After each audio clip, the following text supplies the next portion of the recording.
Olá, gente. Como estão todos vocês? Passaram bem da aula anterior até essa de hoje? Espero que sim. Esse é o nosso curso EA 772 e essa é nossa aula número 5. Na aula de hoje, gente, nós vamos falar sobre os circuitos lógicos combinacionais. Se vocês se recordam, lá na aula passada, nós começamos a introduzir alguns dos elementos que estão ligados aos circuitos lógicos. Vocês se recordam? A gente estava falando um pouquinho sobre a álgebra booleana, da importância da gente entender como funciona a álgebra booleana e que existe aí uma dualidade entre a álgebra booleana e os chamadas portas lógicas. E aí cada porta lógica funciona como um elemento que a gente combinando elas, a gente gera então os circuitos lógicos.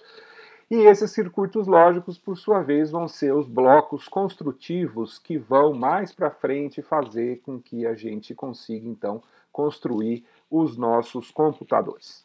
Tá certo? Eu cheguei a comentar com vocês, não sei se vocês se lembram, sobre os diferentes tipos de circuitos lógicos que a gente pode ter. Né? Eu falei que os circuitos lógicos eles podem ser basicamente o quê?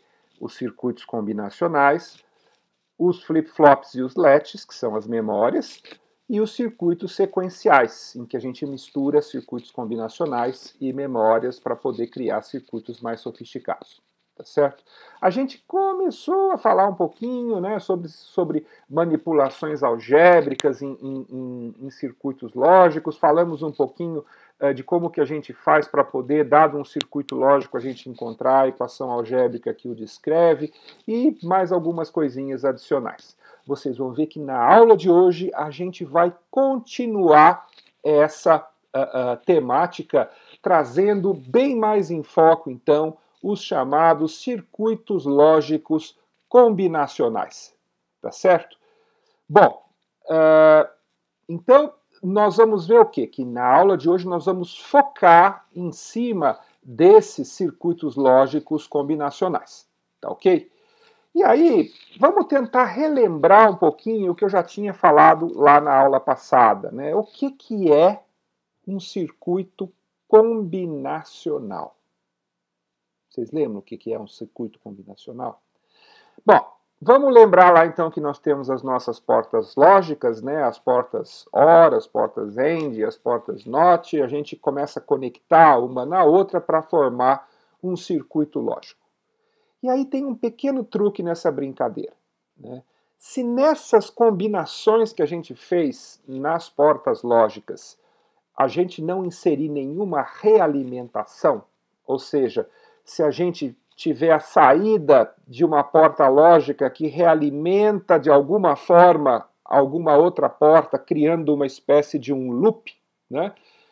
Se nós não tivermos isso, nós teremos então um circuito que ele é chamado de circuito combinacional. Tá certo? E esses circuitos combinacionais, então, não podem possuir realimentação, tá certo? E também não podem possuir memórias, tipo flip-flops ou LEDs dentro deles, porque se tiver um flip-flop ou LED dentro dele, implicitamente tem uma realimentação ali dentro desse flip-flop e desse LED. Mas isso nós vamos deixar para estudar mais na frente no nosso curso, tá certo? Nesse caso aqui, nós vamos estar tratando essa situação específica e particular, que é quando os nossos circuitos não possuem realimentação, tá certo? E quando eles não possuem realimentação, eles ganham uma propriedade que é muito importante, que nos permite, então, estabelecer certas normas e certos padrões para desenvolver e projetar esses circuitos combinacionais, tá certo? Que propriedade que é essa? É que nesse caso, e é só nesse caso que a gente pode afirmar isso, tá? Então, assim, tem que ficar bem claro para vocês que isso que eu vou falar daqui para frente, que nós vamos ver na aula de hoje, só vale para circuitos combinacionais, isso não vale para circuitos onde tem realimentação, para circuitos onde tem algum tipo de memória. É que a saída pode ser descrita como uma função lógica das entradas do circuito, ou as saídas, se tiverem mais de uma saída. Mas se tiver mais de uma saída, a gente separa as saídas individualmente e a gente vai ter uma funçãozinha mais ou menos como essa que está colocada aqui, onde a saída é uma função lógica das entradas E1, E2, E3, E4, EN, quantas entradas eu tiver no meu circuito. Tá certo? Nós vimos que numa situação como essa, né, e também, de novo, isso vale para circuitos combinacionais, se forem outros tipos de circuito, nós não podemos assumir isso a priori, que esses circuitos eles podem ser especificados, ou seja, projetados, tá certo? A partir de uma tabela verdade, tá? Então, se eu quero definir, se eu quero projetar um circuito lógico combinacional, eu vou basicamente começar gerando a tabela verdade desse circuito, preenchendo essa tabela inteirinha e o desenvolvimento começa por aí, tá certo? Mas aí nós vimos também, né, que ao mesmo tempo que nós temos uma tabela verdade, nós podemos também ter a definição dessa função como sendo uma expressão algébrica da álgebra de Boole. Vocês se lembram disso? Espero que sim. E qual que é o problema? Por que a gente não usa, então, só expressão algébrica? Por que eu preciso da tabela verdade? Qual que é o catch, né, desse negócio daqui? Tá certo? O grande problema que acontece, e vocês já devem ter descoberto isso depois de ter feito alguns dos exercícios que a gente passou, é que múltiplas expressões lógicas podem ser equivalentes a uma mesma tabela verdade. Tá certo? Isso significa, gente, que vários circuitos lógicos diferentes podem todos eles exercer a mesma função lógica. O que tem de mais? O que tem de mais? Melhor, não é? Sim, tem vários circuitos, é verdade. Melhor. Mas a gente tem que pensar o seguinte: se o que interessa é a função lógica, ou seja, é o que está ali na tabela verdade, porque é ela que é a especificação, se nós temos várias expressões algébricas diferentes que são equivalentes, na hora de construir esse circuito, pode ser que eu construa um circuito com mais componentes ou com mais conexões, mais complexo, quando não haveria necessidade dessa complexidade. E isso cria um problema econômico, né? Se eu fizer vários circuitos como esse, mal desenhados, gastando portas que não precisaria, o nosso circuito fica mais complexo e fica mais caro produzir um circuito como esse. Tá certo? Então não é interessante. Na verdade, nós vamos ver que é necessário a gente fazer alguma coisa para garantir algum tipo de padronização na hora de gerar essas expressões lógicas. Tá certo? E é por isso que nós temos, então, dois tipos de expressões lógicas que nós vamos chamar de expressões lógicas canônicas. Né? Por que expressões lógicas canônicas? Quando a gente fala que alguma coisa é canônica, basicamente a gente está dizendo o seguinte: olha, essa é uma referência que deve ser usada sempre que for possível. Tá certo? Então vamos lá, nós temos dois tipos de expressões lógicas canônicas, que eu já vou mostrar para vocês aqui nos próximos slides, que são a soma de produtos, né, ou SOP, né, Sum of Products em inglês, ou o produto de somas, que é o POS, ou Product of Sums, tá certo? Então, são as duas maneiras canônicas de representar um circuito combinacional. Tá? E nós vamos ver que elas são, de certa forma, equivalentes. Né? É possível transformar uma na outra se a gente quiser. Tá certo? Embora não seja tão fácil assim fazer essa transformação, mas é possível fazer essa transformação sim. Tá ok? Mas vamos lá, vamos ver o que são essas expressões lógicas canônicas. Vamos começar pela soma de produtos, que é a maneira mais utilizada. O produto de somas, em algumas situações, nós vamos ver no finalzinho da aula, ele pode ser interessante, mas ele é logicamente mais complexo de ser manipulado. Então, normalmente, apesar dessas duas versões, né, serem canônicas e serem duais uma da outra, a gente dá preferência a usar a soma de produtos. Tanto é que, se vocês forem olhar lá no livro do Tosse, ele só fala da soma de produtos como se só houvesse essa forma, tá? Mas é importante vocês saberem que ela não é a única forma. Em alguns casos, pode ser sim interessante a gente adotar o produto das somas, tá? O que é uma soma de produtos? É uma maneira de representar uma equação algébrica aonde a gente sempre vai representar ela como a soma, né, entendido aqui essa soma como sendo uma soma lógica, então não é uma operação OR, como aquelas que a gente viu na aula passada, tá?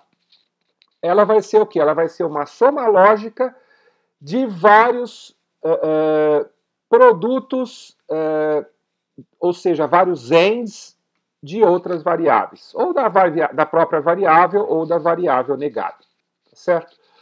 Cada um desses termos internos de uma soma de produtos, a gente vai chamar ele de um min-termo. E depois eu vou explicar por que chama min-termo. Mas vamos, em princípio, dizer que elas são equivalentes aí. Posso chamar de termo só posso chamar de produto, mas um produto de diferentes variáveis, ou elas negadas, é o que nós chamamos de um min-termo.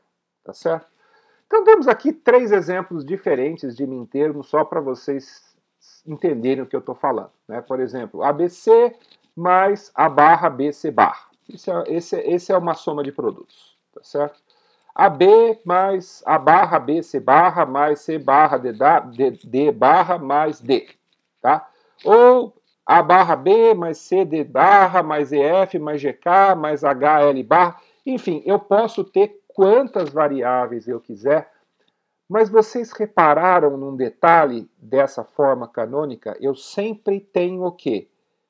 Vários pequenos grupozinhos, que eu posso ter de 1, 2, 3, 4, 5, tantas variáveis quantas eu quiser. Em nenhuma delas repete, né? Sempre letras diferentes, tá certo?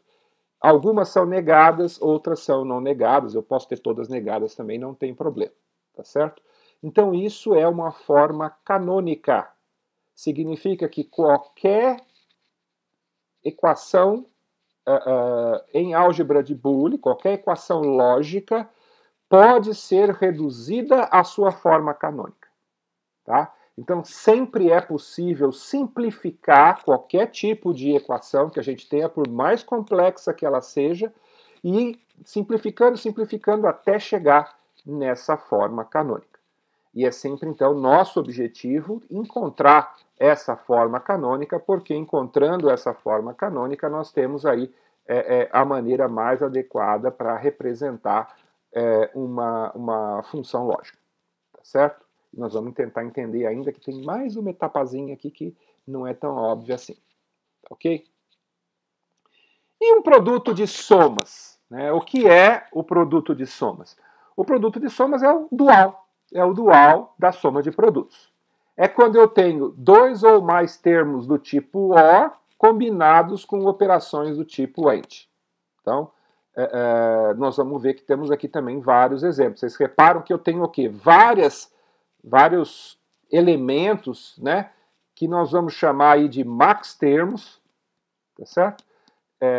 A gente lembra que na soma de produtos a gente tinha min termos, aqui no produto de somas nós vamos ter max termos, tá? E a gente sempre tem o produto, tá certo? E olha que interessante, né? O legal da gente colocar aqui nessa soma desse produto de somas é que se um desses max termos for igual a 0, automaticamente a equação inteira vai para 0. Vocês perceberam isso? E o dual também é verdade. Ó, se a gente voltar aqui, qualquer um desses casos aqui, se um dos min termos for igual a 1, pronto, a soma inteira é igual a 1. Então isso é uma propriedade muito interessante que a gente vai acabar usando, né, para a construção dos nossos circuitos lógicos. Então aqui nós temos produtos, soma de produtos, e aqui nós temos produtos de somas, tá certo? Então, batendo o olho assim, a gente já vê em que tipo de forma canônica ele está, tá certo? Não pode misturar, tá? Então, sempre que tiver alguma outra, agora a gente tem que reduzir, simplificar, para ficar ou nessa forma ou nessa forma aqui, tá ok? Então, soma de produtos, produtos de somas. ok? E sempre, qualquer equação algébrica pode ser reduzida a qualquer um dos dois, tá? Essa é uma propriedade importante.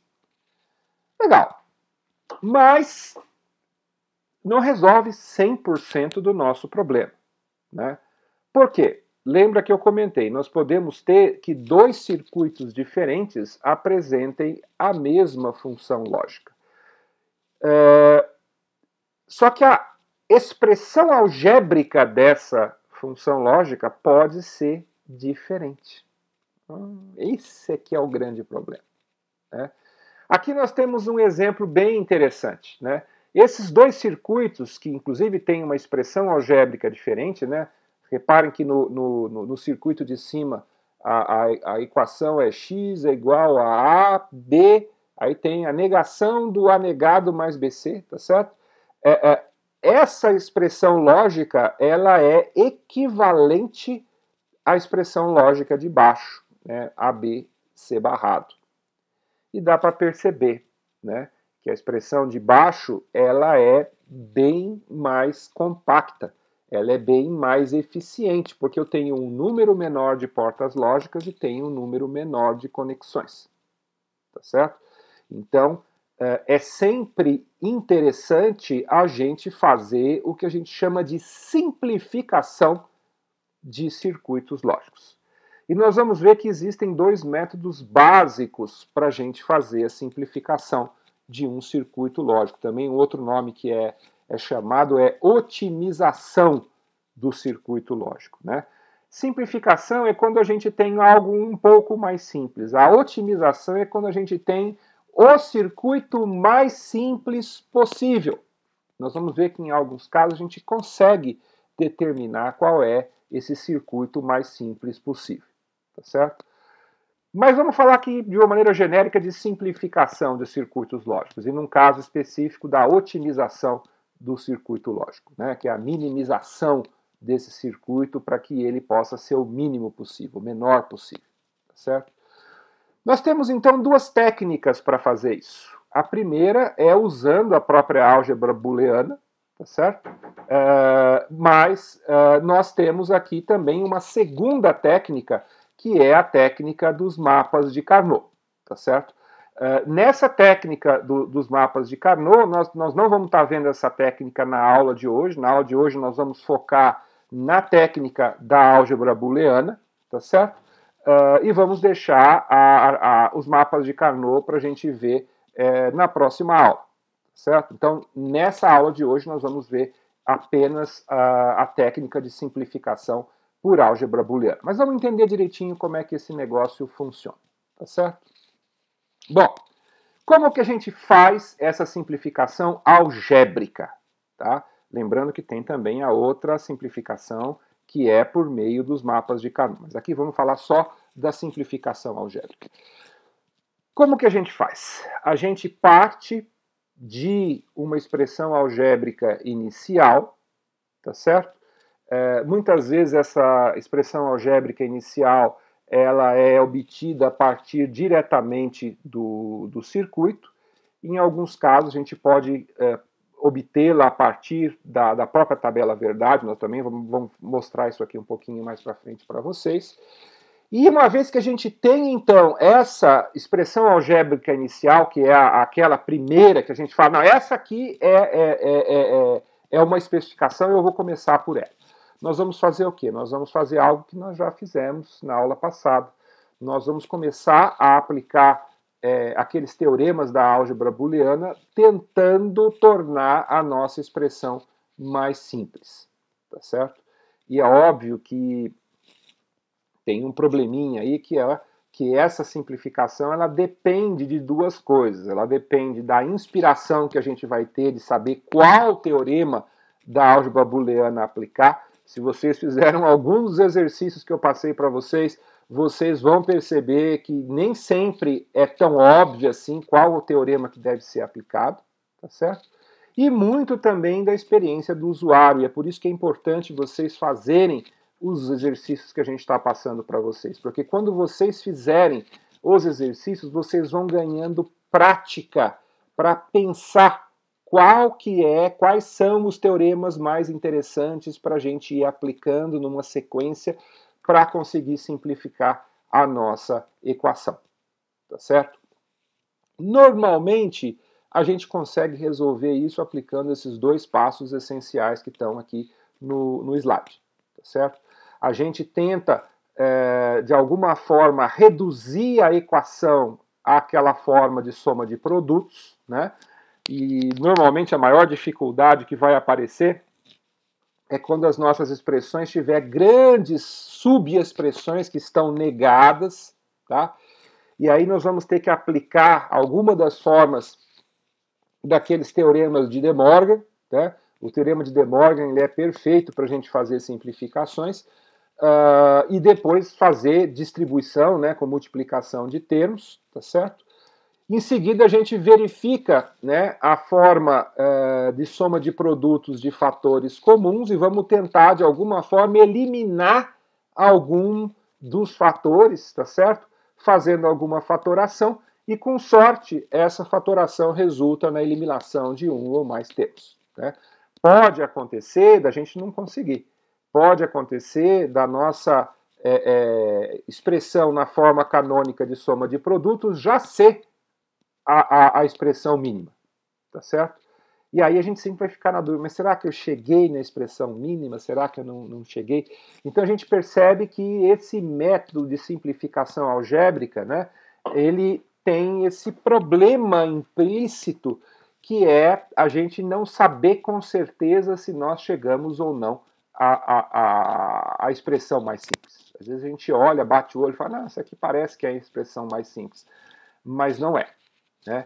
Então, uma das vantagens do mapa de Carnot, que é a outra maneira de fazer a simplificação algébrica, é que o mapa de Carnot garante que a simplificação que ele gera é a simplificação mais simples, desde que a gente aplique corretamente o mapa de Carnot. Se a gente fizer errado o mapa de Carnot também, não vai adiantar.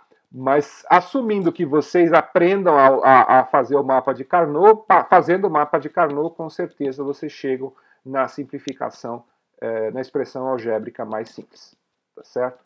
Então é importante a gente saber isso, tá ok? Vamos ver um exemplo aqui para vocês entenderem melhor o que eu estou falando, né? Então vamos supor que a gente tenha esse circuito aqui que é apresentado para a gente, e aí a gente tem a seguinte proposta. Não, nós precisamos simplificar esse circuito para tentar encontrar a mínima forma que ele poderia ser escrito ou redesenhado, né?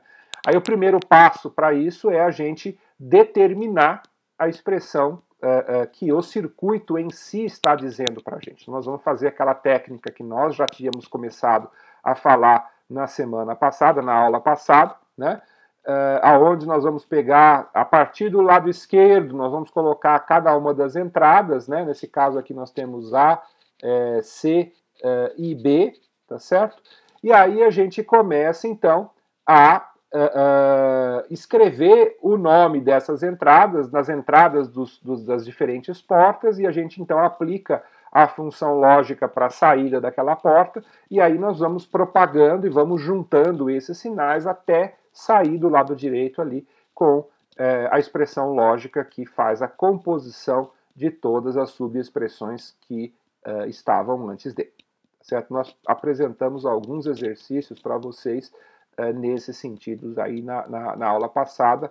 Eu espero que a essa altura vocês já estejam proficientes para serem capazes de fazer esse levantamento, dado um circuito lógico, qual que é a expressão lógica que aquele circuito representa, tá certo? Então, o primeiro passo aí é chegar nessa expressão, né, que nesse caso aqui é o ABC mais AB barra, né, vezes o A barrado, C barrado, barrado, tá certo? Essa expressão que está aí no slide, né? Aí nós temos que começar a pensar, bom, o que eu vou fazer? Bom, como tem aquele, na direita ali, né, aquela barra que está pegando mais de um elemento, esse é um candidato para a gente aplicar aquele teorema de De Morgan, né? Nesse caso aqui, o teorema de 17. Então a gente vai aplicar De Morgan ali no A barra C barra barrado, e vamos dividir, ele vai se transformar em A barra mais C barra, barrado, cada um deles, tá certo? Ele separou a barra, trocando de multiplicação para soma, tá certo? Então esse é o primeiro passo, né? Aí aquela barra barrada é como se ela não existisse, então ele fica só A e C, tá? Aí nós vamos então executar aquela distribuição, né? O AB barra A mais C vai ficar AB barra A, depois vai ficar AB barra C, tá certo? E aí nós vamos usar aquela propriedade que uma variável, né, multiplicada por ela mesma é ela sozinha. Então A vezes A dá A, então aquele ABA que está no meio vira simplesmente AB barra, tá certo?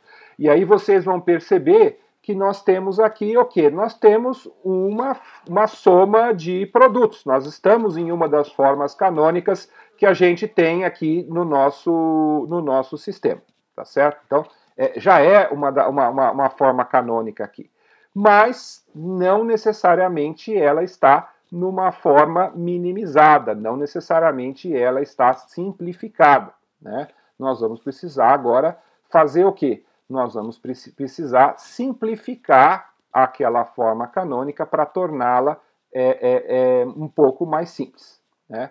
Aí nós vamos perceber, olha, reparem que aqui que a gente fez aqui, né? Vocês percebem que a gente tem ali, né? Se a gente pegar o termo da esquerda e o termo da direita, nós temos um AC que, num dos casos, multiplica B, no outro caso, multiplica B barrado. E vocês se lembram que tem um teorema, né, que permite que a gente diga que B mais B barrado é igual a 1. Então nós vamos fazer isso, ó. Nós vamos aqui multiplicar novamente, então nós vamos expandir para depois contrair, né? Então ficou ali o AC, B mais B barrado mais AB barra. A gente pode então pegar aquele B mais B barra e simplificar para 1. E aí então, né, o AC vezes 1 vai ser o próprio AC. E a gente tem então aquele formato ali AC mais AB barra, que por uma questão aí de simplificação a gente ainda pode colocar ali daquela última maneira. E aí a gente tem um circuitinho aqui que acaba sendo o circuito mínimo aí para implementar essa nossa função lógica, tá certo? Então a gente percebe que aquele circuito todo complicado ali na figura de cima, ele pode então ser substituído por esse circuito bem mais simples aqui da figura de baixo, tá certo? Então é importante a gente entender que esse é o mecanismo. Mas aí tem esse problema, quando que eu paro, quando que eu faço, quando que eu não faço. Então esse problema da minimização não é fácil da gente resolver, tá ok? Mas vamos lá. Então, assumindo que esse é o princípio, né, da gente desenvolver um determinado circuito combinacional, vamos adotar aquilo que a gente chama de um procedimento padrão de projeto. Todo circuito combinacional ele vai ser sempre seguindo esse padrão de projeto que a gente está apresentando aqui, tá certo? O primeiro passo para a gente fazer isso é interpretar o problema e definir esse problema na forma de uma tabela verdade, tá? Nós vamos ver que em alguns casos pode ser que isso não seja tão fácil, principalmente se essa tabela verdade for gigantesca, tá? Aí vão existir algumas técnicas para a gente tentar resolver isso sem ter que fazer a tabela verdade. Mas, se for possível construir a tabela verdade é a melhor maneira da gente iniciar um circuito combinacional, tá certo? Então nós vamos tentar interpretar o problema e escrevê-lo na forma de uma tabela verdade. Então, imaginem, por exemplo, aquela tabelinha verdade ali, né? Que o nosso problema aqui é construir um circuito que produz uma saída 1 apenas quando eu tenho A igual a 0 e B igual a 1. Tá? Então, construir aquela tabela verdade ali, certo? Aí vamos para o segundo passo do procedimento. No segundo passo do procedimento, eu vou olhar para, né, as saídas que eu coloquei na tabela verdade e vou me ocupar só daquelas, nesse caso aqui da soma de produtos, que tem valor 1. Então nós vamos procurar todas as linhas da tabela verdade aonde eu tenho uma saída com valor 1. Tá? Nesse caso aqui a gente tem somente uma, que é aquele quando A é igual a 0 e quando B é igual a 1, que a saída é igual a 1. Tá certo? Então nós vamos ver o quê? Nós vamos ver que a gente vai olhar só para esse. Tá certo? E aí, para esse, nós vamos então construir aquilo que a gente chama do mintermo, né? Que é o mintermo equivalente a essa linha da nossa tabela verdade. Tá certo? Se eu fizer isso, então, para todos os elementos da minha tabela verdade que são iguais a 1, né? Eu posso fazer o quê? Eu vou pegar e vou fazer a soma de todos esses mintermos, né? Eu vou combinar esses mintermos na forma de soma de produtos, e aí depois eu vou simplificar a expressão da saída, se possível, e depois eu vou implementar o circuito para a expressão final simplificada. Tá certo? Nesse caso simples que a gente colocou aqui, a gente só tem uma única linha da tabela verdade que é igual a 1, vou ter apenas um mintermo. E olha que interessante, esse mintermo ele vai ser construído de tal forma que a saída seja igual a 1, que é o que a gente está colocando ali. Em que situação que nós vamos ter uma expressão algébrica em que a gente combine A e B que o resultado seja igual a 1? Como o A ali na linha está 0, a gente vai precisar fazer o quê? A gente vai inverter esse 0. Vamos pegar o A barrado, tá certo? Por quê? Porque o A barrado end B vai ser igual a 1, tá? Então, nós vamos criar esse mintermo, né? Que é o A barrado B, tá certo? Que é referente àquela linha da tabela verdade, tá? Então, observem, para a gente ser capaz de fazer isso, a gente precisa entender esse detalhe. Quando eu olho para a tabela verdade, eu preciso fazer o quê? Eu preciso construir, né, separar da tabela verdade todos os elementos cuja saída vai ser igual a 1 e criar os mintermos dessa tabela verdade. Tá certo? É isso que a gente vai precisar fazer, tá? Vamos lá, vamos ver alguns exemplos aqui para a gente poder entender, né? Por que mintermos? Né? Porque a gente quer fazer o quê? A gente quer fazer a soma desses mintermos, tá certo? Aqueles mintermos cujo valor dá igual a 0, eles não vão contribuir em nada com a minha equação, porque eles não vão fazer diferença na equação, então eu posso simplesmente ignorar. Mas aqueles que dão igual a 1, como eu estou fazendo a soma de mintermos, eles podem alterar a saída da minha equação. Por isso que é importante estar colocando eles aqui. Certo? E o legal, então, é que se a gente pegar uma porta end com entradas apropriadas, né, ou ela negada, eu posso sempre produzir um nível 1 para aquela combinação específica. Né? Então, observem aqui, no caso do primeiro circuito, eu vou ter o quê? Eu vou ter ele com valor 1 somente quando o A for igual a 0 e o B for igual a 0. Aí aquela saída lá vai ser igual a 1, que é o que eu quero. Tá certo? Que são os valores que realmente contribuem quando eu tenho uma soma de produtos. Tá?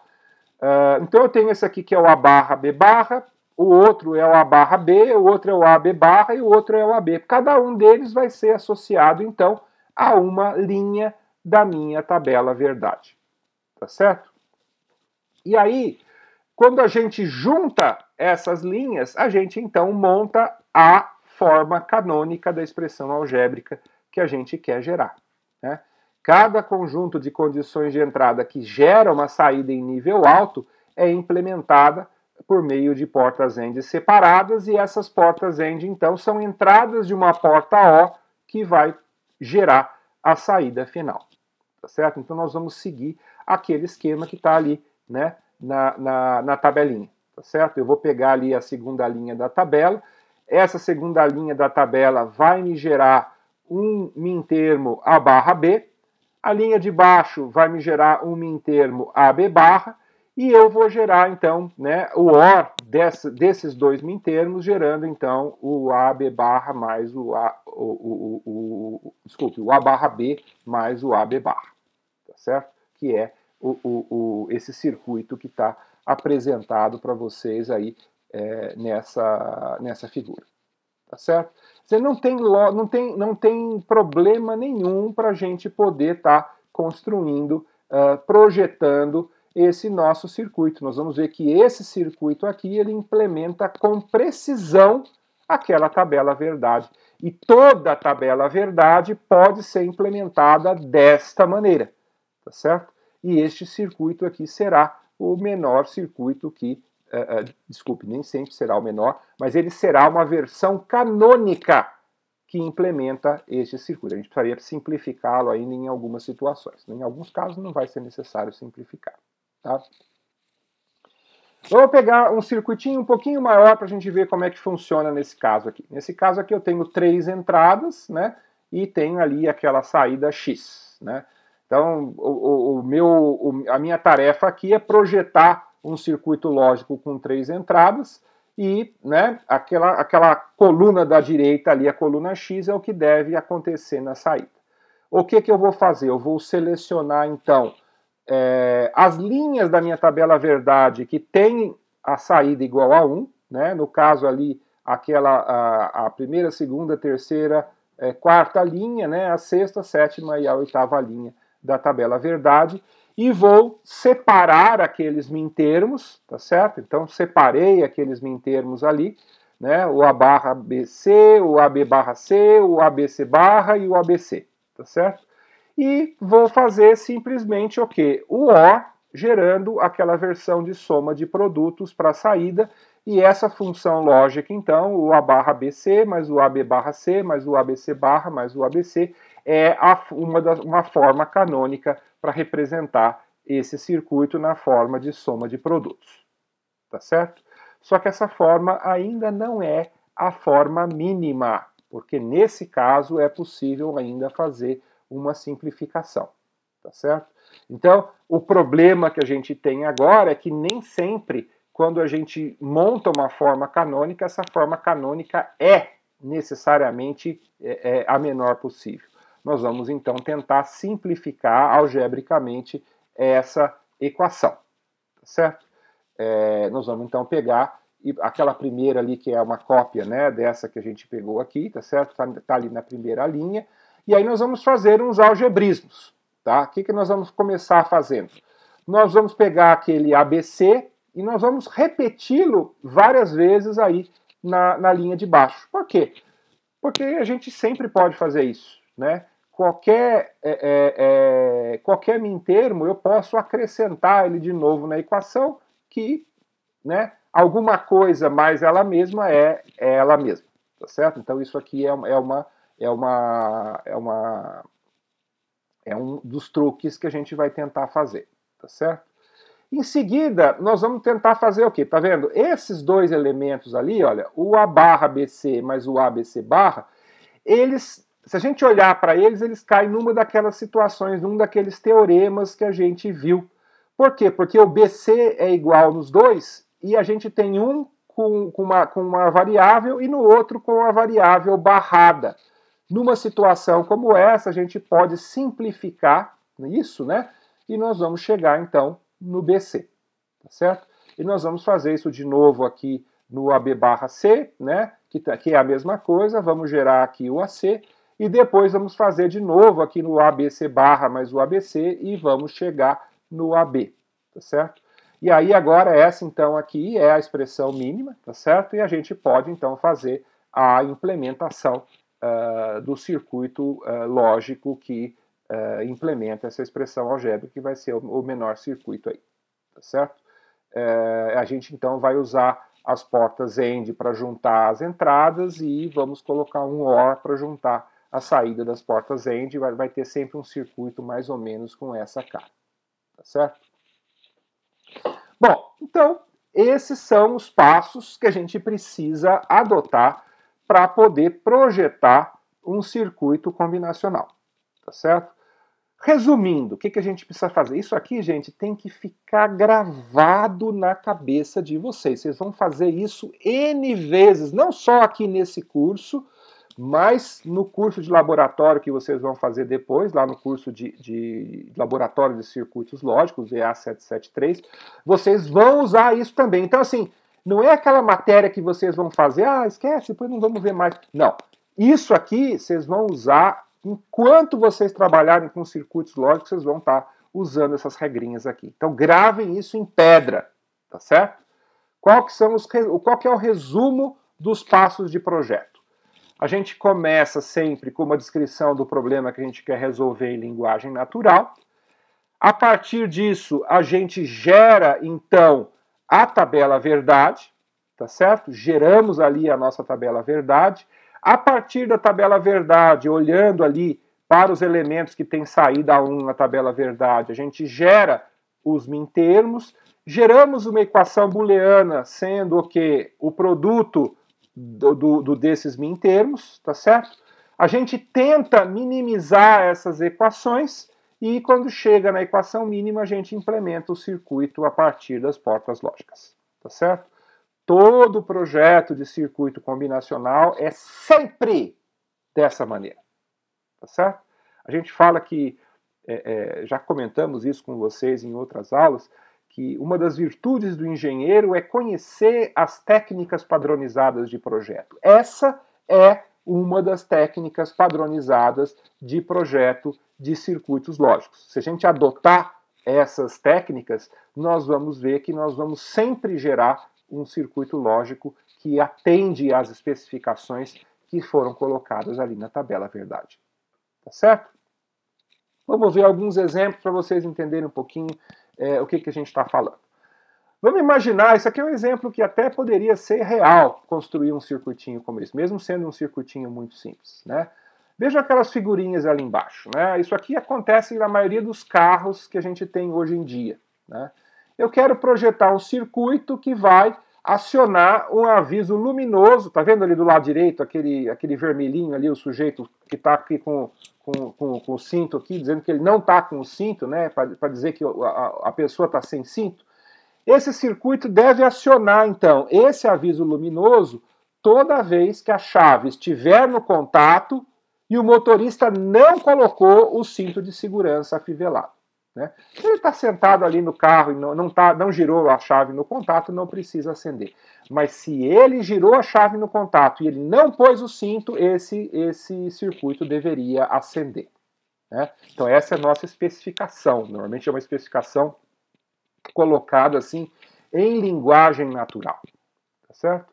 Aí nós vamos pensar, bom, quais são as entradas, quais são os sensores que eu preciso ter para construir esse circuito. Nesse caso aqui, eu vou usar dois sensores, um circuito S, que vai tentar verificar se o cinto está afivelado. Então, se o S for igual a 1, isso significa que o cinto está afivelado. E nós vamos ter um outro sensor K que vai me dizer se a chave está no contato. Então, se a chave está no contato, ou seja, K igual a 1, e o cinto está afivelado, tá certo? Eu vou ter S igual a 1 e K igual a 1. Tá? Aí eu vou construir aquela tabela verdade. Né? E a situação que a gente quer, qual que é? Né? É justamente quando o cinto não está afivelado, ou seja, quando eu não pus o cinto, então o S deve estar em 0, tá certo? E a chave está no contato, então eu vou ter o K igual a 1. Então aquela segunda linha da tabela verdade, ela vai ser igual a 1, porque eu quero que ela acenda naquela situação, tá certo? E todas as outras vão ser igual a 0. Certo? Então a gente, mesmo que sejam muitas outras, a gente quer uma expressão muito específica, a gente tem que preencher a tabela verdade inteirinha. Tá certo? A gente preenche a tabela verdade inteirinha, mas aí a gente vai selecionar, porque como aquela é a única linha da tabela que está com o valor W igual a 1, a gente vai ver qual que é o mintermo dele, né? Como a gente quer que esse mintermo seja igual a 1, é o S barrado K, que vai ser igual a 1, e nós vamos gerar, então, ali o S barrado K, e a saída, a equação booleana vai ser essa função w igual a s barrado k. Nesse caso aqui não precisa minimizar, porque já é uma expressão mínima, tá certo? E a gente converte, então, essa equação num circuito e vamos chegar naquele circuitinho ali da figura da direita, que é conhecido aí como belt warn, né? É aquele circuito que faz o alerta de que essa situação em que a pessoa está sem cinto e ligou a chave, ela aconteceu, e aquela lâmpada, então, ela vai acender para que a pessoa perceba que esqueceu de botar o cinto para ela poder colocar o cinto. Tá certo? Então, esse é um exemplo muito simplesinho, mas mesmo assim um exemplo prático de um circuito lógico que a gente poderia estar construindo para essa finalidade. Tá ok? Vamos ver um outro exemplo, um exemplo um pouquinho mais abstrato, né? Não é uma coisa tão pragmática assim. Vamos supor que eu queira contar o número de uns numa entrada de 3 bits, né? Então eu tenho ali, sei lá, se eu tiver 010, eu quero que ele me mostre 01, para dizer que é 1. Se tiver 101, que é 2, eu vou querer que ele me mostre ali 10. Se for 0, ele vai mostrar 0. Se for 001, ele mostraria 1. A ideia é que o número da direita sempre seja o quê? O número binário que apresenta o valor do número de bits 1 de uma entrada de 3 bits. Vocês já percebem que esse exemplo já é um exemplo um pouquinho mais sofisticado. Primeiro, por quê? Porque eu tenho duas saídas, não tenho uma saída só, tá certo? Então nós vamos precisar, na verdade, de 2 pequenos circuitinhos, não será um circuito só, tá certo? Mas a gente vai ver que o procedimento é exatamente o mesmo, tá certo? Então o que nós vamos fazer? Nós vamos começar pela tabela verdade, nós vamos colocar todas as possibilidades de A, B e C, né, que vai ser 000, 001, 010. Para cada uma delas, nós vamos contar o número de bits, né, que está ali naquela tabela verdade na coluna do meio, e nós vamos ter, então, 2 colunas de saída, né, porque nós estamos, então, convertendo aquele número que está em decimal para um número binário, que é o número que a gente quer, e nós vamos ter, então, 2 circuitos, o circuito do Y e o circuito do Z, tá certo?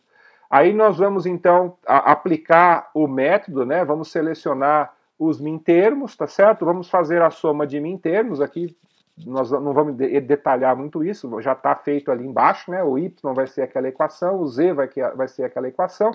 Nós vamos perceber que o Y pode ser simplificado, então nós vamos simplificar o Y, e vamos então depois gerar, né, os circuitos lógicos ali, tanto do Y quanto do Z, e a gente então resolveu o nosso problema, fizemos o design de ou a síntese, né, para aqueles que preferem chamar de síntese, de um circuito lógico a partir da especificação do problema. Vocês vão perceber que muitos dos exercícios que nós vamos passar para vocês, eles vão ser desse tipo. Nós vamos dar um problema que tem que ser resolvido, vocês têm que pensar em como equacionar esse problema na forma de uma tabela verdade, vão ter que preencher essa tabela verdade e vão seguir aqueles passos lá, e aí vocês seguindo, vocês estão desenvolvendo e projetando um circuito lógico. Vocês vão ver que todos os circuitos lógicos combinacionais são feitos exatamente desta mesma maneira, tá certo?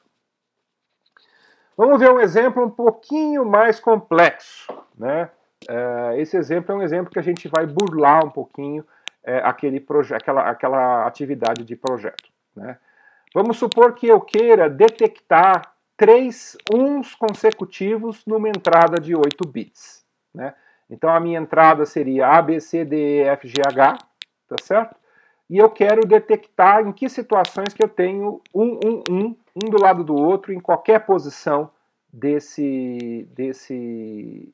entrada, né? Qual que seria o primeiro passo? O primeiro passo seria construir a tabela verdade.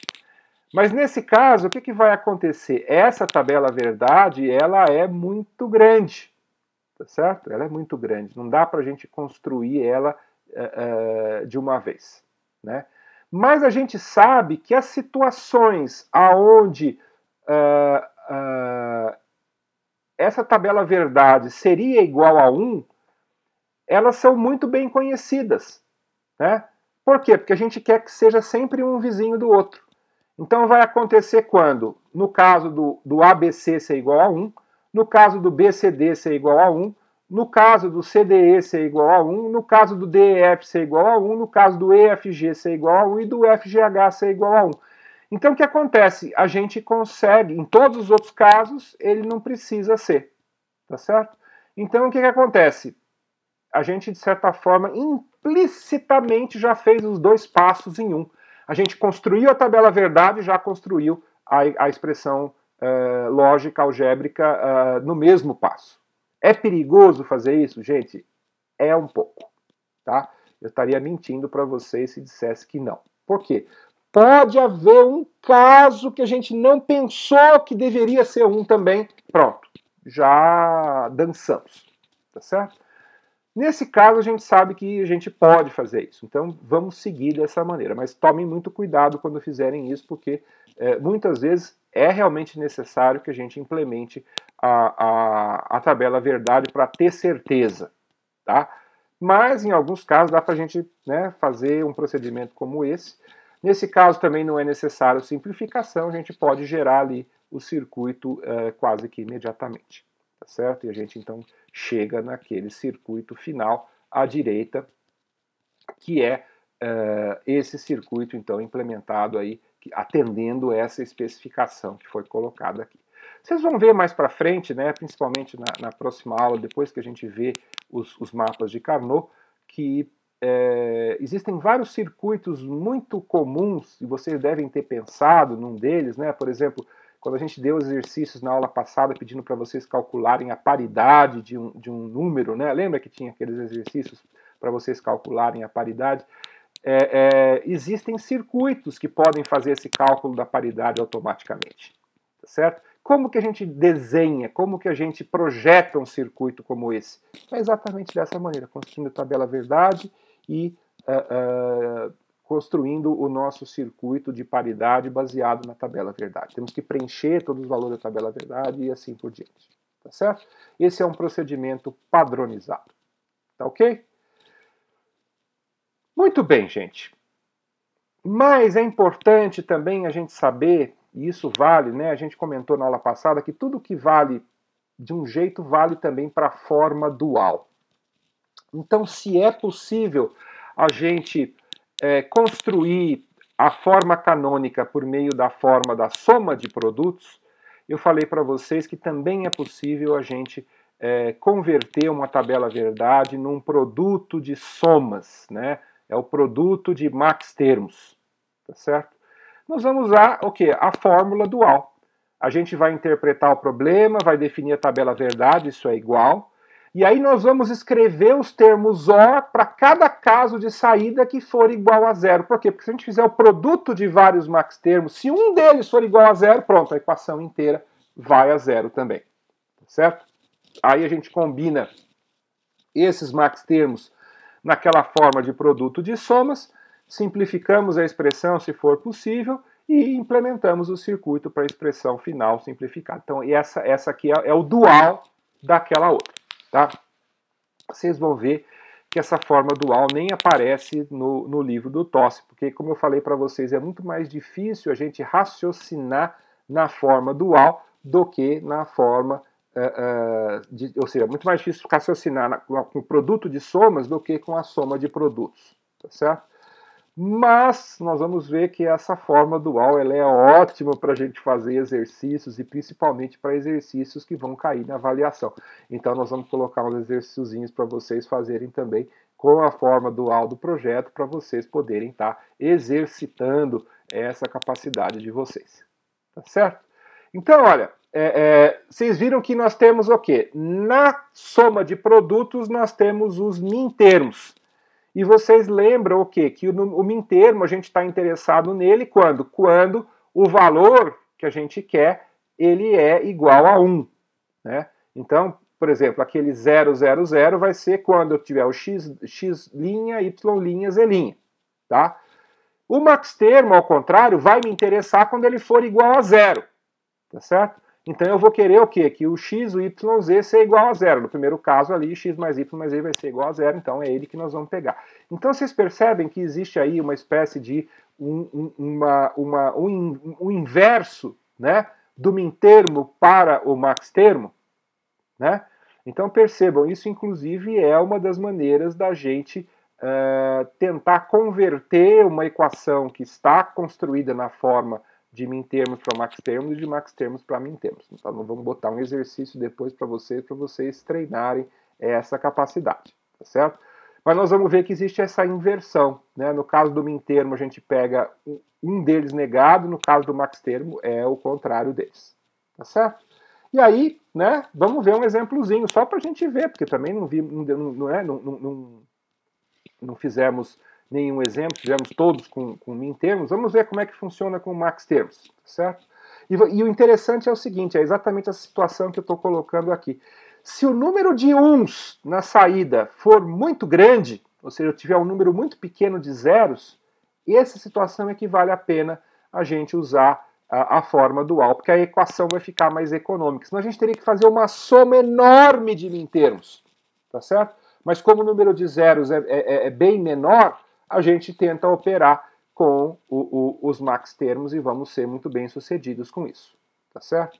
Então vamos ver aqui, ó, nesse caso desse exemplo aqui, nós vamos ter dois exemplos, que são aqueles que estão ali indicados ali em vermelho, né? O 0, 1, 1 e o 1, 1, 1. Se nós então formos pegar o max-termo, né, que é aquele termo que vai ser igual a zero, nós vamos ver o que? O B tem que ser negado, o C tem que ser negado para que a soma deles seja igual a zero. Então o max-termo fica A mais B' mais C', tá certo? E no último caso ali nós vamos ter o A' mais B' mais C', todos eles precisam ser negados para que aquela linha se transforme em zero.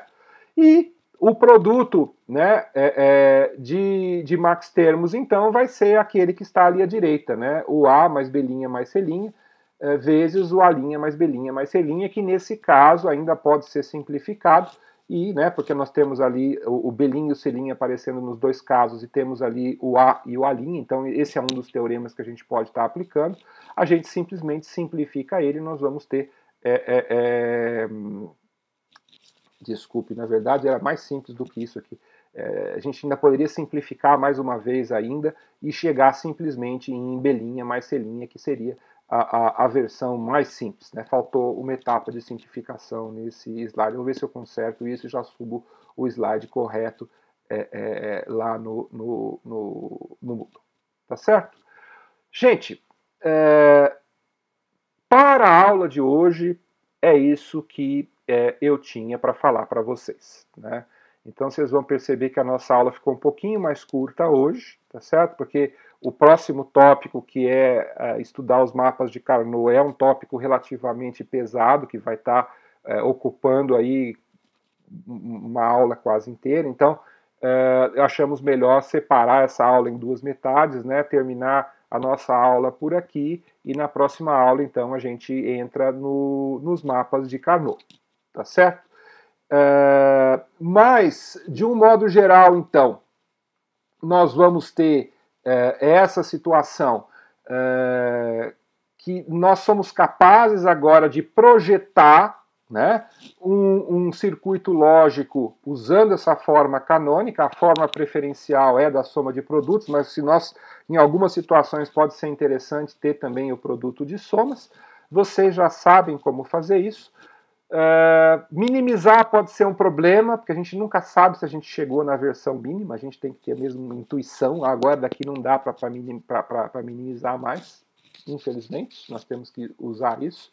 Mas vocês vão perceber que essa é a maneira canônica. E nós vamos ver na aula seguinte, então, os mapas de Carnot que já fazem isso para a gente, já fazem essa minimização, e se a gente souber aplicar o mapa de Carnot, nós vamos conseguir, então, gerar, né, a equação algébrica mínima, que é a que a gente quer, e vamos gerar, então, o circuito mínimo, que é o que a gente quer construir.